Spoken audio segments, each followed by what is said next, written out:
It is my first time coming to Singapore and Asia. So here I'm studying for an exchange. I'm gonna be here half a year, and it's a lot of different culture from Singapore and Asia when I compare to Norway. The culture for eating here is really different from where I came from because we are preparing all the dishes back home and take it with us to school and work. And then we are going back and eating dinner and make it at home. But when it comes to Singapore, the culture is really different. They are eating more food out, and it's also more variety outside and more easy to get food. The culture for eating is really different from Europe compared to Asia. They are eating noodles, and that is what I am thinking about when I'm eating dinner. And also I am used to eating not the hot lunch, so that is also one thing that is different. So I'm feeling that I'm eating 2 dinners a day. So it's I joined a program that you can meet a local family. My hostel family, we have Elaine. She is really good at cooking and loves to cook. She's gonna show me how to cook Singaporean dishes at Elaine's house in her kitchen. I'm gonna meet up with my friend Pauline, and we have the same hostel family.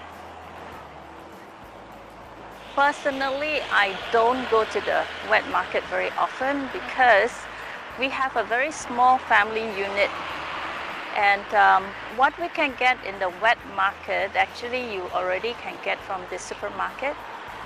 But of course, sometimes the wet market offer a bigger range of fresh vegetables, and it can be cheaper than the supermarket. So when I do host like dinners or lunches for friends and relatives, I may make an effort to go to the fresh market because the things are better, and I have a greater choice, especially for meat. I can get fresh meat.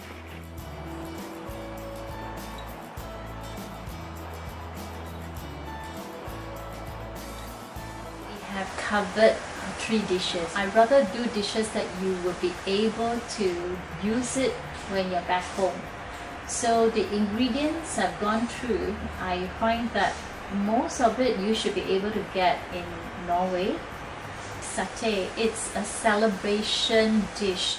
That means, for example, the Malays, when they have weddings, most Malay weddings are all held in what we call the void deck.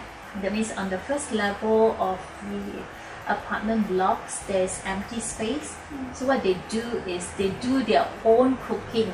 So they actually cook for like 100 people, and they actually make satays like this to serve the 100 people. So it's a celebration dish, and because it is so handy, it's a finger food. So even like for big events, the government also will have this satay item. So it's quite like what we say a national dish. So people can more or less, like when you tell them satay, they will say, oh yeah, it's your Singapore Malay dish. So it is good to bring something that is popular back home so that you remember that, you know, you're able to copy it when you go home. And other than that, like for example, we have the baked wonton skin. We actually buy this wonton skin from the supermarket, and I find that it is good for entertaining because you just need to bake the skin in the oven for like 8 minutes, and then when it comes out it's like a cup, and then you can use it for any type of filling. The filling we did today, we are using the Chinese turnip and also the red carrot, and after that you can already use it for your filling for this baked wonton cup. This green curry, the unique part is it uses a lot of these spices along the way, also quite similar to our Asian curry.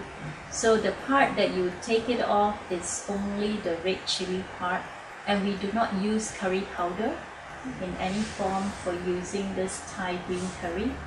And this one has the advantage of being a very versatile dish because you can cook a vegetable curry using Thai green curry, and then you can have your guests, give the guests the option of having meat like chicken, pork, or beef, or even lamb. So it's a very versatile dish that you can also incorporate seafood in it, which is, you know, common in Norway. So I think this dish you should be able to do it for your family. Like what you say, you normally cook a big dish so that everybody has a portion of it on their own. So I think this is a very versatile dish. Oh, she is very hardworking. I am really so proud of her because within a few hours she has managed to gain so much. I wanted to learn some Asian food and Singaporean food because when I'm going back, I want to throw a dinner for my grandparents and parents. And it's really funny to go back and show them that I have learned something in Singapore and learned something cultural. So that will be really funny, and I hope they will like the food.